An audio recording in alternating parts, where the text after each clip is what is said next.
Hello and welcome back to my channel Trinayani lifestyle.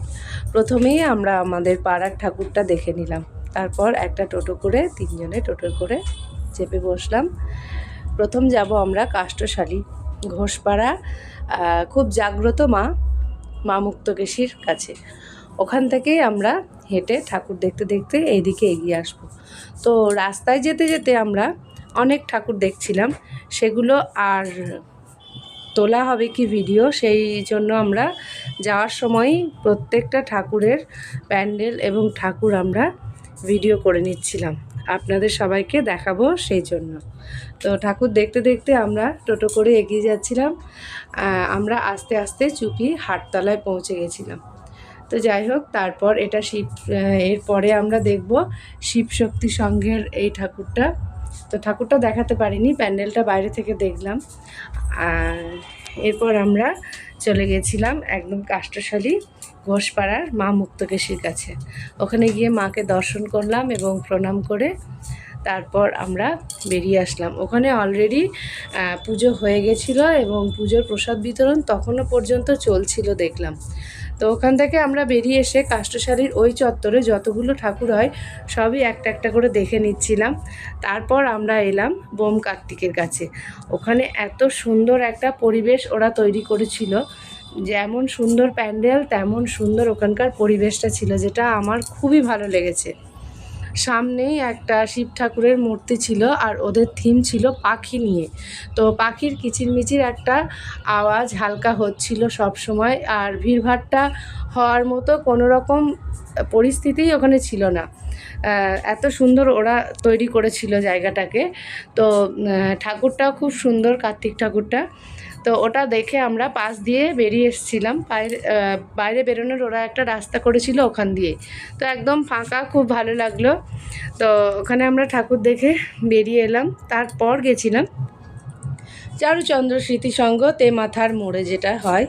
তো ওখানে আমরা ঠাকুর দেখে নিজেরা বেশ কিছু ছবিও তুলে নিলাম তিনজনে। তারপর আমরা চুপি বাগানে পাড়ার ঠাকুরটা, গঙ্গা ঠাকুর, ওটা দেখতে গেছিলাম। ওটা এতটাই সুন্দর হয়েছিল ঠাকুরটা, আমি হয়তো অসাধারণ বললেও কিছু কম বলা হবে। খুব সুন্দর লেগেছে আমাদের। প্রত্যেকটা ঠাকুরের প্রত্যেকটা মডেল, ওখানে মা গঙ্গা পুরো শিবের জটা থেকে সৃষ্টি হয়েছে গঙ্গার, সেটা পুরো তুলে ধরা হয়েছে এবং প্রত্যেকটা মানে এত সুন্দর, খুঁটিয়ে নাটিয়ে না দেখলে ওটা বোঝা যাবে না। তারপর চলে গেছিলাম আমরা চুপি কালীতলার নাথপাড়ার ঠাকুরটা দেখতে। এখানে আমরা প্রত্যেক বছরই নতুন কিছু দেখতে পাই, তো এবারও দেখব সেই আশা নিয়ে গেছিলাম। তো একদমই তাই, খুব সুন্দর এখানকার থিমটাও ছিল। ওখান থেকে আমরা আবার টোটো করে পূর্বস্থলীর দিকে এগিয়ে এলাম। পূর্বস্থলীতে এবার যে আমরা ঠাকুরটা দেখছিলাম, এখানে আমরা হরিহর আত্মা বলি, তো সেই হরিহরকে আমরা একসঙ্গে এখানে দেখতে পেলাম, শিব এবং নারায়ণকে। আর সামনে সামাজিক বিভিন্ন দিক এখানে তুলে ধরা হয়েছিল ছোট ছোট মডেল পুতুলের মাধ্যমে। তো খুব সুন্দর একটা ব্যবস্থা। এখানে প্রচণ্ড ভিড় ছিল, সাইড কেটে কেটে তাও আমরা পুরোটা দেখানোর আপনাদের চেষ্টা করেছি। যদিও বরবউটাকে আমি দেখাতে পারলাম না, ওই জন্য একটু আফসোস রয়ে গেল। আসলে ভিড়টা এতটা ছিল, ভিড় ঠেলে এটুকু যা তুলেছি।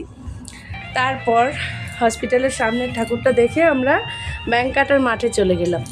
ওখানে আমরা ভারত মাতা দেখতে পেলাম। তো প্যান্ডেল তো খুব সুন্দর, মানে বলার কথাই নয়, এত সুন্দর প্যান্ডেল হয়েছে। তো প্যান্ডেলের সঙ্গে সঙ্গে ওখানে একটা অনুষ্ঠান চলছিল, স্যাক্সোফোনের অনুষ্ঠান, যেটা একটা মেয়ে করছিল। খুব সুন্দর, মানে অসাধারণ প্রতিভা আর কি, না দেখলে মানে বোঝা যাবে না, আপনারা বুঝতেই পারছেন এত সুন্দর বাজাচ্ছে। তো ওখানে আমরা বেশ কিছুক্ষণ আটকে গেলাম। মেয়েটির অনুষ্ঠানটা অনেকক্ষণ আমরা দাঁড়িয়ে দাঁড়িয়ে দেখছিলাম। সত্যি মানে ভগবান সবাইকে কত রকম কি প্রতিভা দিয়েছে, এদের না দেখলে সেটা বোঝা যাবে না। বেশ কিছুক্ষণ মেয়েটির অনুষ্ঠানটা দেখার পর আমরা চলে গেলাম আবার এগিয়ে সামনে। তো বাজারের ভিতরে যে ঠাকুরটা হয়েছিল, বাজার থেকে ভিতরে ঢুকে গিয়ে গলিতে, ওটা জায়গাটা খুব কম ছিল, কিন্তু ওদের ব্যবস্থাও খুব সুন্দর, আর প্রত্যেক বছরই হয় এটা। ওদের ওখানেও একটা অর্কেস্ট্রা অনুষ্ঠান চলছিল, এত সুন্দর মিষ্টি গলা। আমি প্রথমে ভেবেছিলাম যে ওটা হয়তো মাইকে গান হচ্ছে, কাছে গিয়ে দেখি না, একটা মেয়ে গাইছে ওটা, এবং মেয়েটিও ছিল খুব মিষ্টি দেখতে। যেমন ওর মিষ্টি ওর গলা, তেমন ওকে দেখতেও খুবই মিষ্টি ছিল। তো সামনে থেকে না দেখে আর পারলাম না, তাই ভিড় ঠেলে আমি একদম সামনে এগিয়ে গেলাম আর আপনাদেরকেও দেখানোর চেষ্টা করলাম কত সুন্দর গাইছে মেয়েটি, খুবই সুন্দর। তারপর ওখান থেকে বেরিয়ে এলাম এবং নিজেদের একটু কিছু ছবি টবি তোলার অনেক মানে ছবি তুলে নিলাম একটু। তারপর আমরা থানার মাঠে গেলাম। তো থানার মাঠে অনেক বড় মেলা, সবাই জানেন পূর্বস্থলী থানার মাঠে মেলা অনেক বড়ই হয়।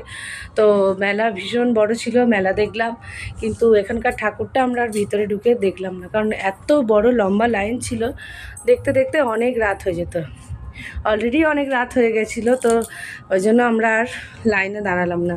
সাইডে যদিও ব্যবস্থা ছিল, 10 টাকা করে টিকিট দিলে আগে থেকে ওরা দেখাবে, এরকম একটা ব্যবস্থা ছিল, কিন্তু ওইদিকে আমরা আর গেলাম না। তো যাই হোক, মেয়েদেরও সেরকম ইচ্ছা ছিল না, তো তাই মেলাটা পুরোটা ঘুরে দেখলাম। তো তারপর রূপম ভট্টাচার্যের গান হচ্ছিল, ওখানে অনুষ্ঠান হচ্ছিল। ওর গান তো অসাধারণ, গত বছর আমরা রাত জেগে দেখেছিলাম ওর গান। তো এবার আর দেখলাম না, কারণ সবাই জানেন যে মেয়েদের পরীক্ষা, তো রাত জাগা চলবে না, আর বাইরে ঠান্ডাও খুব পড়ে গেছে। তো সেই জন্য অল্প একটু ওর রূপম ভট্টাচার্যের গানের অনুষ্ঠান অল্প কিছুক্ষণ দেখে আমরা বেরিয়ে এলাম। তারপর রাস্তায় আমরা একটু জিলিপি কিনলাম, তারপর সামনে আর একটা ঠাকুর দেখে আমরা বাড়ি চলে যাব। তো আপনাদের কেমন লেগেছে অবশ্যই জানাবেন। Tata, good night.